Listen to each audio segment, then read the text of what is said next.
We're getting a lot of great comments coming in. I've been monitoring the other chats as well. A lot of nice messages here. Vianney is en route to Barcelona. Great to hear from you. Vanita Moore says happy holidays.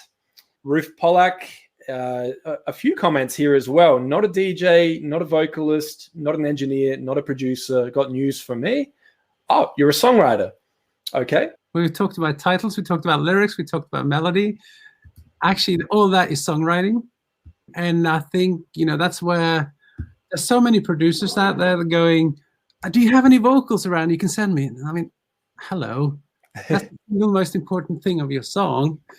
Your track better be super unique if you're going to get someone to sing on it. Yeah. Or get Stormzy to rap on it, whatever. I mean, seriously, your track's going to be so crazy that it's something you never heard before. And it's likely not to be. Not to be rude, but it's not likely to be that. So I think, focusing on the vocal, finding the right vocalist. I mean, if you hear a vocalist, look him or her up and travel to where he or she is, record with him or her, with your track. It's worth the investment. It's definitely worth the investment. And as far as songwriters is concerned, obviously that's coming from the publisher side point of view, I guess, more. Also, you need to have the songs placed, but looking up people traveling to their location and write with them.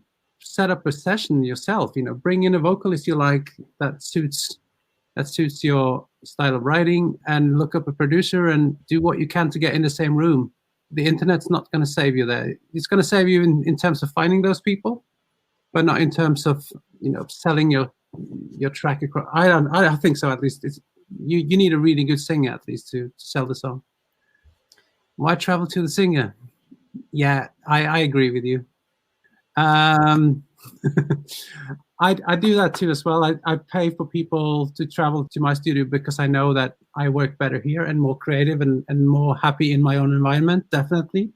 So any sort of combination you can do to get that session going in the same room is super valuable. And Simon Thomas actually added a second comment there, bring your studio to them, as a question. I've seen pictures of your studio. I've seen videos of you working in there. That's the master control center. It's a lot of equipment to be able to bring to the other side of the world, or even another city, even down the street. So would that be the reason why you would prefer to have them come there? Because everything is set up, how everything works, you've got it all there. I definitely work faster on hardware synths because I know them so well. And I feel if I know the software that I'm bringing, I mean, I know all the native stuff and I can make good sounds on synth plugins that I know, but I'm so much more comfortable with my own gear. I know how the preamp on the mic works, and I know, the sweet points of the room. And most of all, I got a really lovely room to work in, and not many places that I go have that. So yeah. And also, I mean, for me to travel to a session in London, I need to stay in a hotel. For me to fly a singer here is cheaper because I've got guest rooms and stuff they can stay at. So in a way, it's, fly the singer here. Yeah, absolutely. And look, I'm sure that you would get some time to show them around as well. I mean, it looks like a beautiful part of the world. So exactly, it's an exotic thing to do instead of just staying home. Yeah, absolutely. And studios, they're expensive. They charge you by the hour, and then you probably got to go out and buy lunch. You've got to eat away from the studio because most studios won't let you sit in there and eat and keep working. All of that adds up. Like you said, accommodation and travel. Whereas if you go fly over here, you've got a place to stay, and then when we're done, we can go down the road. I know a great spot where we can have a pint. How could you say no to that? I mean, I'm starting to think I need to take singing lessons so I can start working with you. We had so much fun. Cool. While we were chatting, we had a few more comments come in. I'm just reading them off of LinkedIn here. So Luke gave us a shout out. Happy New Year. Hi, Luke. Happy New Year to you as well, Luke. On LinkedIn, we've got Lacey Darrell Phillips. Greetings from New York City, the Uncle Earl. And he's got like a little dancing disco man. Yep. You got it. But it is. You can't see my arms. That's probably a good thing. And then we've got Michael Lukeski. Hello from Northeast Pennsylvania. Wow. Fantastic. Mass Dialect put a question in here for you, Simon. We may have covered this, but let me just read it out. Any advice on submitting or where? I have features from Grammy-nominated artists and opened for mainstream artists and have celebrities and labels all over my Instagram, yet I still find myself being underground. Interesting. So unsigned artist considers himself underground, but has features from Grammy-nominated artists, open for mainstream artists, and has celebrities and labels all over the Instagram. So, I mean, you're doing something right there for sure. Like, got people's attention, and people are expecting something from you. I would say don't change your music. Yeah. I'd say just put out more stuff, because there are people expecting you. There are people waiting for your music. Just put out more stuff. There seems to be kind of rule of thumb, to at least for those success cases I've studied, is that they do a release every 6 to 8 weeks, which is pretty frequent. Yeah.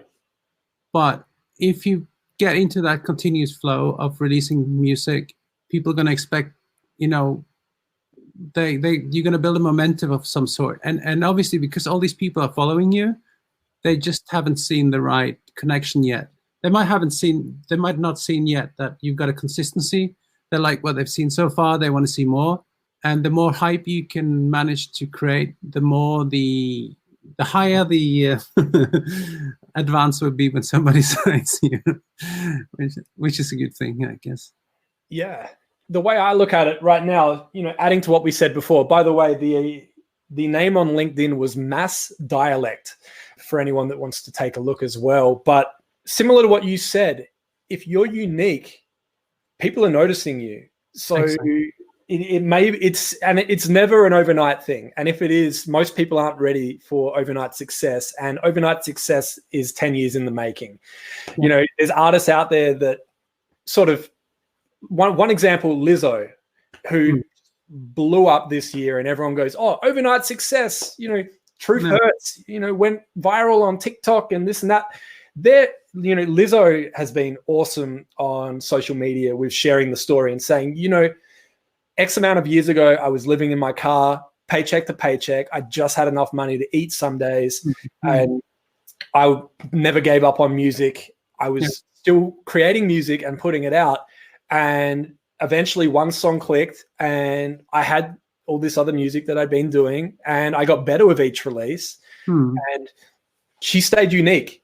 Yeah. There's not many people out there that sound like Lizzo, and that's what's important. And it doesn't matter what genre you consider yourself to be in. I guess that's the same with Mass Dialect. There's something that people get attracted to, and that's normally uniqueness. You know what? I just noticed there's more comments coming in though as well. Actually, Mass Dialect is a hip hop artist. Oh, cool. Mostly in need of representation and trouble getting my music to the right ears. Like what we just said, you've obviously got something that is getting some of the attention. Just a couple of ideas here. So somebody follows you on Instagram for whatever reason. They're not a bot, they're a real person. You've looked at their profile. Go and hit the direct message button and spend 10 seconds and record a personal video that goes direct message to them and just say, "Hey, Simon Field, I appreciate you following me. I see you're from Norway. What's it like there this time of year? Anyway, just wanted to say thank you. I appreciate you. Have a great day." Simon opens that up. Simon's already followed you and gets a personal message that took you 10 seconds to do. Yeah. That may open up a conversation. And Simon doesn't necessarily curate hip-hop music, but it could be enough that he may know somebody that does, and you may get his attention. Yeah. So if you've got a lot of eyes on that, use it. You can direct message people on there. You can, yeah, definitely. Yeah. Wherever it's big for you, wherever people are paying attention, use that. I mean, Twitter, you can DM, LinkedIn, you can message, you can use InMail if you're not connected and you want to pay to connect with them, Facebook, the list goes on. Yeah. Wow, we got more people tuned in here as well. Maya, hello from Cleveland, Ohio. Mass Dialects just actually added, "I've been doing this for 10 years, but more serious for the last 4 years." Thanks. So there we go. Exactly like we said, it's never overnight. I'd You've say been working up to this for a long time.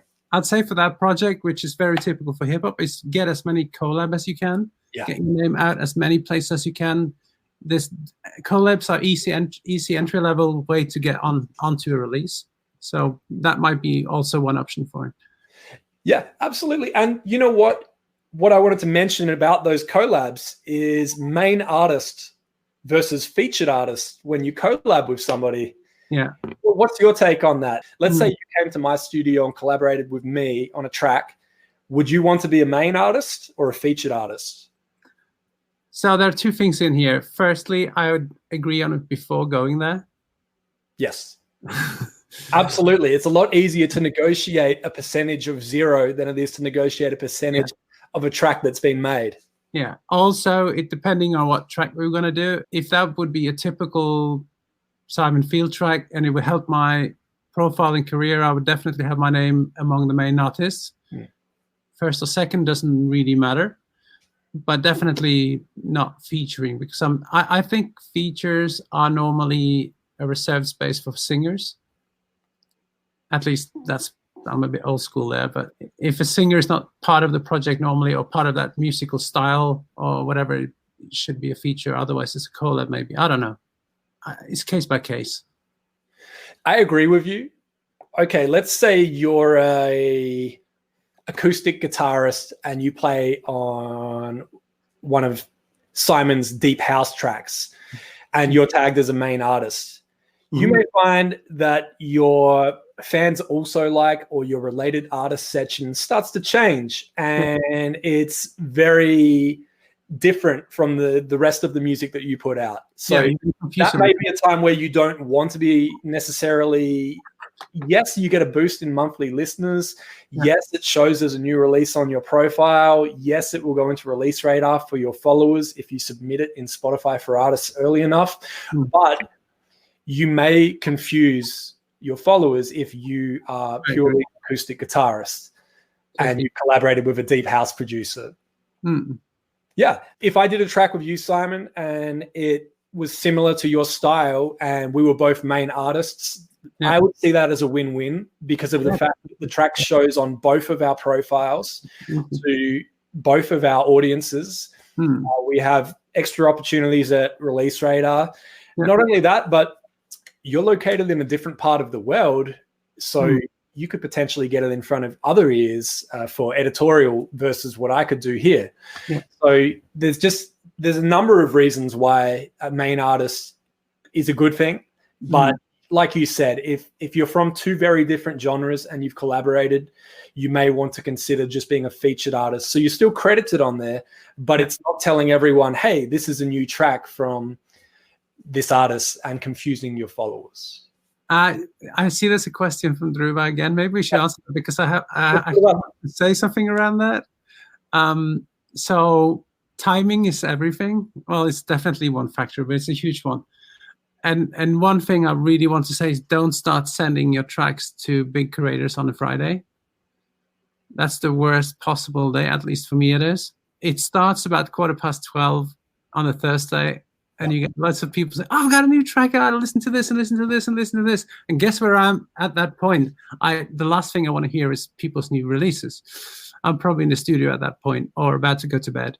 Friday is even worse because those people who sent on Thursday night are back in again. Did you hear it? Did you hear it? Did you hear it? So for me, the best time to get a song is Sunday or Monday, actually. Monday is really nice, Monday morning. If you're up that early, but at least that's my point of view. So holidays are good, but if you think they are away on holiday, that email is going to go way down in the email box by the time they get to the email. So if you can wait to a workday Monday morning, that's probably the best timing you can do. That's perfect. And just to add to that, a lot of email programs out there. One example, Gmail. Will let you choose when you would like that email to send. So let's say, Simon, I have a track. It's just came out. I'm excited. I've got the link. I write you a nice email. Just as an example, I know that you don't want direct emails. I have permission to send you an email with this song for some reason.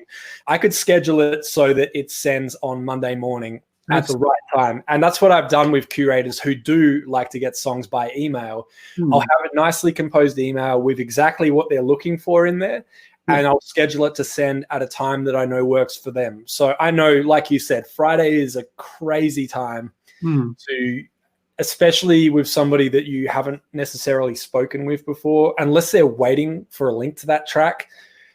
Let them take care of everything else that goes on Friday, and then hit them the week after. But yeah, I always find early in the week, Monday, Tuesday is a good time. Yeah. It's also about finding less competition. So whenever you can find a spot where you have less competition, go for that. And Friday is horrible. Yeah. Well, that's it. And, you know, I mean, looking at the labels and friends at labels and the way that they work, you don't call them on a Friday. They're sitting there. They've been working like crazy in the lead up to that release. I mean, the work goes in weeks, months before that release comes out. But the day that song comes out on a Friday, they're sitting there. They're watching. Where did it get placed? Is it charting anywhere yet? How's it being received? Is it, you know, people sharing on socials? Have radio started playing it yet? They're worried about all of that. And, you know, it's the same with curators. They've got day jobs. They're trying to wrap up on Friday for the week. They're trying to get everything else done. They may listen to music early next week because it's a little quieter where they work. And, you know, I have a spreadsheet where I keep track. So I know, don't submit music to this person on Friday because they don't want to do it. They listen to submissions on Sunday. So I'll go, great. I'll make sure I get it to them Sunday morning. And you start to realize this when you go back to your email history, and, you know, it will show you the day of the week that they responded to all those emails previously. So you go, they've been replying on Wednesdays and telling me they placed it. And when I have a look at Spot on Track or Chartmetric or Spotify for Artists, I can see that it was placed on a Wednesday is when they do most of their placements. So I'm going to keep note of that. Yeah. So maybe, I don't know how much time we got, Mike, but I kind of wanted to touch on some more curation stuff that's worth maybe as a wrap up or something. And I think it comes back to what I've learned from creating my own playlist. So the fact that on a daily or weekly basis, skipping through 100 songs to see if they fit together, to see what sort of void you have in the playlist has been really, really helpful for me. Also listening to new music every week, you know, to figure out where my music fits in this musical landscape, what's new, what are the new artists doing, what's coming up on New Music Friday, what are they actually picking up, what are Spotify picking up on their playlist, you know, to get an idea of how the musical landscape is changing and what other people are doing. And I think that's one thing that producers and musicians don't do enough of, is listening. So, you know, as your weekly listening routine, you should definitely spend a few hours just listening to music and try to maybe curate that into some sort of playlist of your favorites, and then try to listen through that playlist every once in a week and see what it feels like, because that is your identity. That's where your song's going to fit as well. And that's how it's been for me. I've learned so much, and I found so many favorite artists and tracks that way, and picked up so many productions ideas, and picked up so many things that I should not do in my songs because everybody else is doing it. And I think the listening part is just so underrated with people. They don't listen enough to music and try to analyze what's going on. How many seconds before the vocal starts? How much vocal is there? Are we still using bridges? You know, what sort of titles are people using these days? But definitely, you know, what is the driving factor of a song? And obviously to me, it's normally the vocal and the title. If that's the case with the kind of music you're doing, go find an excellent vocal. The vocalist is going to sell the song for you easily. And if it's a good song, it's going to make lots of money. So I haven't written a good song yet, but never mind.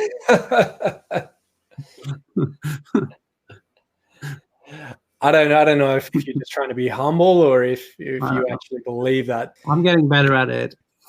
Yeah, look, well, that's the thing. We're always getting better.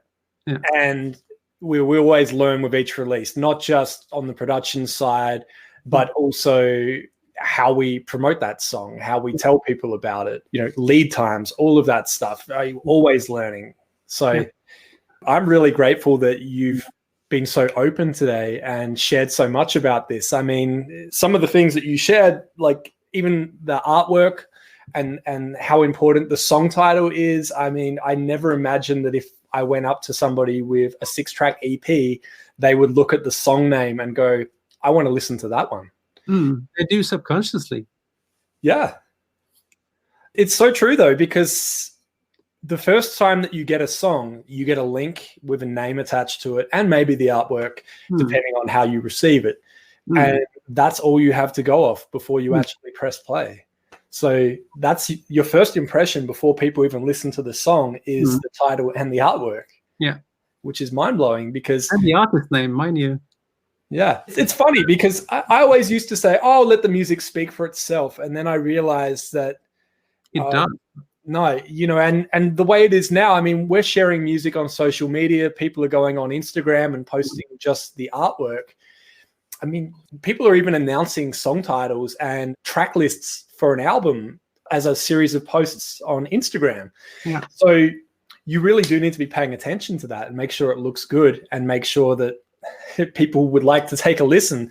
Do you have any examples of a song title that made you just say, I mean, we could go either way here. Let's share one that made you say, yes, I want to listen to this. And maybe if you have one that made you feel like you kind of wanted to just skip over it. Well, that it takes me back into songs that I've, reacted upon because of the title. And it might have been pre-playlist time and pre-Spotify. But, I mean, it goes all the way back to It's Getting Hot in Here. I don't remember the rest of the song, but I love the fucking title. It's fantastic. And it was spelled incorrectly. Nelly, Hot in Here. Yeah. That's the song you're talking about. It actually has 2 R's. That doesn't matter. I mean, but that blew my mind because it's funny. The title is great, but also the fact that there was a spelling mistake on there that I saw. Obviously, it had to be intentional, or somebody would pick it up. Yeah, and one other case was Labyrinth's Earthquake. Well, that also was a kind of title, Earthquake, and you go, "Fuck, this must be." I mean, if you're going to call a song Earthquake, it's better be fucking Earthquake. Yeah, it better be epic. I mean, that's the sort of level. There are not many songs that come along, with good titles. But I like when I do get songs for collabs as well. I often select. I mean, it's easy to see what's the unique one, and if the title is strong enough, at least in house music, that's all you need. You don't need a verse. You can just repeat the title for 6 minutes, easy, if it's strong. Yeah. Awesome. Cool. Well, Simon, we definitely could chat all day, but before we wrap this up, is there anything else that you would like to cover? Anything else that you would like to share? Yeah, but I think, as a wrap up of whatever we want to call it, at least for my curation and for my own songwriting, it's title first. The singer must tell the song, it must sound like something she's or he's selling, it's like, does the singer sell the song? And I think third or fourth is where the production comes in, because it's so hard to be unique on that part. It's, I mean, even Cola wasn't a unique song. It was a unique title because the whole Beatport chart was like that at that point on the tech house part of Beatport. So the production was not very unique, but they got really, really lucky with that collab on Cola. And I think that kind of sold the song because of the uniqueness of the top line. Definitely. Because the track was really nice. I mean, it's a fabulous track. No doubt about it. But there were 100 others equally good in the tech house top 100 on Beatport. Still it. Completely agree.